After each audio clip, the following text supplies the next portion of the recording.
ನಮಸ್ಕಾರ ವೀಕ್ಷಕರೇ, ನಾನು ನಾಗರಾಜ್ ಅಪ್ಸಂದ್ರ. ನೀವು ನೋಡ್ತಾ ಇದ್ದೀರಿ ವಾರ್ತಾ ಭಾರತಿ ಡಿಜಿಟಲ್. ಅಂತೂ ಇಂತೂ ಬೆಂಗಳೂರಿನಲ್ಲಿ ಮತ್ತೆ IPL ಪಂದ್ಯಗಳು ನಡೆಯೋ ಶುಭ ಸುದ್ದಿ ಈಗ ಸಿಕ್ಕಿರ್ತಕ್ಕಂಥದ್ದು. ಯಾಕಂತಂದರೆ ಕಳೆದ ವರ್ಷ RCB ಮೊದಲ ಬಾರಿಗೆ ಕಪ್ ಗೆದ್ದಾಗ ಆದಂತಹ ಅವಘಡ ಏನು ಸ್ಟ್ಯಾಂಪೇಡ್ ಆಗಿತ್ತು, ಇದರಿಂದಾಗಿ 11 ಜನ ಸಾವನ್ನಪ್ಪಿದ್ರು. ಈ ಘಟನೆಗೆ ಸಂಬಂಧಿಸಿದಂತೆ ಸಾಕಷ್ಟು ವಿವಾದಗಳು ಮುನ್ನೆಲೆಗೆ ಬಂದಿದ್ವು. ಒಂದು ಕಡೆ RCB ಮೇಲೆ FIR ಆಯಿತು, CIDಗೆ ತನಿಖೆಗೆ ಒಪ್ಪಿಸಲಾಯಿತು. ನಂತರ CID ಕೋರ್ಟ್ಗೆ ಚಾರ್ಜ್ ಶೀಟನ್ನು ಹಾಕ್ತು. ಇಲ್ಲಿ ಚಿನ್ನಸ್ವಾಮಿ ಕ್ರೀಡಾಂಗಣದಲ್ಲಿ IPL ಪಂದ್ಯಗಳು ನಡೆಯೋದೇ ಇಲ್ವಾ ಮುಂದಿನ ಆವೃತ್ತಿಯಲ್ಲಿ ಅನ್ನೋ ಪ್ರಶ್ನೆಗಳು ಕಳೆದ 1 ವರ್ಷದಿಂದನೇ ಕಾಡ್ತಾ ಇತ್ತು. ಆದರೆ ಇದೆಲ್ಲದಕ್ಕೂ ಉತ್ತರ ಸಿಕ್ಕಿದೆ.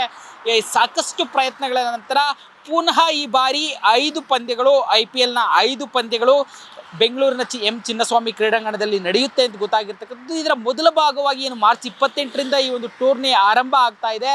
ಇದರ ಮೊದಲ ಪಂದ್ಯವನ್ನು RCB ಇನಾಗ್ರಿಯಲ್ ಮ್ಯಾಚನ್ನು ಚಿನ್ನಸ್ವಾಮಿ ಕ್ರೀಡಾಂಗಣದಲ್ಲಿ ಆಡುತ್ತೆ ಮಾರ್ಚ್ 28ರಂತೇಳಿ ಗೊತ್ತಾಗಿರ್ತಕ್ಕಂಥದ್ದು. ಹೀಗಾಗಿ ನೀವು ನೋಡ್ತಾ ಇರ್ಬೋದು ದೃಶ್ಯಾವಳಿಗಳಲ್ಲಿ ಚಿನ್ನಸ್ವಾಮಿ ಸ್ಟೇಡಿಯಂ ಬಳಿ ಈಗ ಸಕಲ ಸಿದ್ಧತೆಗಳು ಆರಂಭ ಆಗಿರ್ತಕ್ಕಂಥದ್ದು. ಯಾಕಂತಂದರೆ ಕಳೆದ ಬಾರಿ ಸ್ಟ್ಯಾಂಪೇಡ್ನಿಂದಾಗಿ ಸಾಕಷ್ಟು ವಿಚಾರಗಳು ಮುನ್ನೆಲೆಗೆ ಬಂದವು. ಅಲ್ಲಿ ಸರಿಯಾಗಿ ಎಕ್ಸಿಟ್ ಗೇಟ್ಗಳಿಲ್ಲ, ಫೈರ್ ಎಕ್ಸಿಟ್ಸ್ ಇಲ್ಲ, ಜೊತೆಗೆ ಸಾಕಷ್ಟು ಜನ ಬಂದಾಗ ಅವರನ್ನು ನಿಯಂತ್ರಣ ಮಾಡೋದಕ್ಕೆ ಬೇಕಾದಂಥ ಮೂಲಭೂತ ವ್ಯವಸ್ಥೆಗಳು ಅಲ್ಲಿ ಇಲ್ಲ ಅನ್ನೋ ಮಾತುಗಳು ಕೇಳಿ ಬಂದಿದ್ವು. ಇದೇ ಕಾರಣಕ್ಕಾಗಿ RCB ಪಂದ್ಯಗಳದ್ದು ಏನು ಮಹಿಳಾ IPL ನಡೆತು, ಮಹಿಳಾ WPL ನಡೆತು, ಇದರಲ್ಲಿ ಒಂದು ಪಂದ್ಯ ಕೂಡ ಬೆಂಗಳೂರಿನಲ್ಲಿ ಆಡಲಿಲ್ಲ. ಅಲ್ಲದೆ ಮಹಿಳಾ T20 ವಿಶ್ವಕಪ್ನ 1 ಪಂದ್ಯಗಳು ಕೂಡ ಚಿನ್ನಸ್ವಾಮಿಗೆ ಸಿಕ್ಕಲಿಲ್ಲ. ಸಿಕ್ಕಿದ್ದವು ಕ್ಯಾನ್ಸಲ್ ಆದವು. ಅಂಡರ್ 19 ಪಂದ್ಯಗಳು ಕ್ಯಾನ್ಸಲ್ ಆದವು.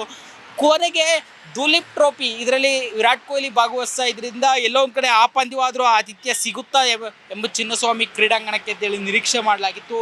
ಆದರೆ ಅದೂ ಸಿಕ್ಕಿರಲಿಲ್ಲ. ಹೀಗೆ ಪ್ರತಿ ಪಂದ್ಯವೂ ಚಿನ್ನಸ್ವಾಮಿ ಸ್ಟೇಡಿಯಂನಿಂದ ಆಚೆ ಹೋಗ್ತಾ ಇದ್ದಿದ್ದರಿಂದಾಗಿ ಎಲ್ಲೋ ಒಂದು ಕಡೆ ಚಿನ್ನಸ್ವಾಮಿ ಸ್ಟೇಡಿಯಂನಲ್ಲಿ ಈ ಬಾರಿಯ IPL ಪಂದ್ಯಗಳು ನಡೆಯಲ್ಲ ಅನ್ನೋ ಒಂದು ಅಗ್ಗಜಗ್ಗಾಟ ಹೇಳ್ಕೊಂಡೇ ಬಂದಿದ್ದು.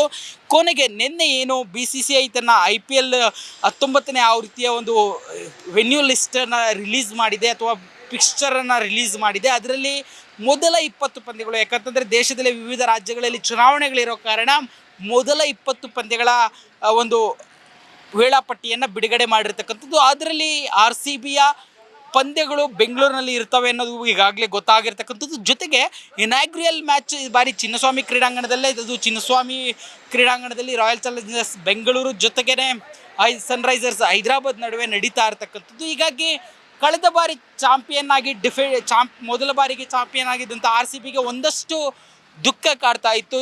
ಯಾಕಂತಂದರೆ ಇಲ್ಲಾದಂಥ ಕಾಲ್ತುಳಿತದಿಂದಾಗಿ ಸಾಕಷ್ಟು ನೋವಿನಲ್ಲಿ ಅಭಿಮಾನಿಗಳು ಮತ್ತು ಆಟಗಾರರಿದ್ದರು. ಆದರೆ ಅದೇ ಆಟಗಾರರಿಗೆ ಅವರ ಅಭಿಮಾನಿಗಳ ಎದುರುಗಡೆಗೆ ಮತ್ತೆ ಪಂದ್ಯ ಆಡೋದಕ್ಕೆ ಅವಕಾಶ ಸಿಕ್ಕಿರೋದು ಸಾಕಷ್ಟು ಖುಷಿಯನ್ನು ತಂದುಕೊಟ್ಟಿರ್ತಕ್ಕಂಥದ್ದು. ವಿಡಿಯೋ ಜರ್ನಲಿಸ್ಟ್ ಗೌತಮ್ ಜೊತೆ ನಾಗರಾಜ್ BF ಚಂದ್ರ, ವಾರ್ತಾ ಭಾರತಿ, ಬೆಂಗಳೂರು.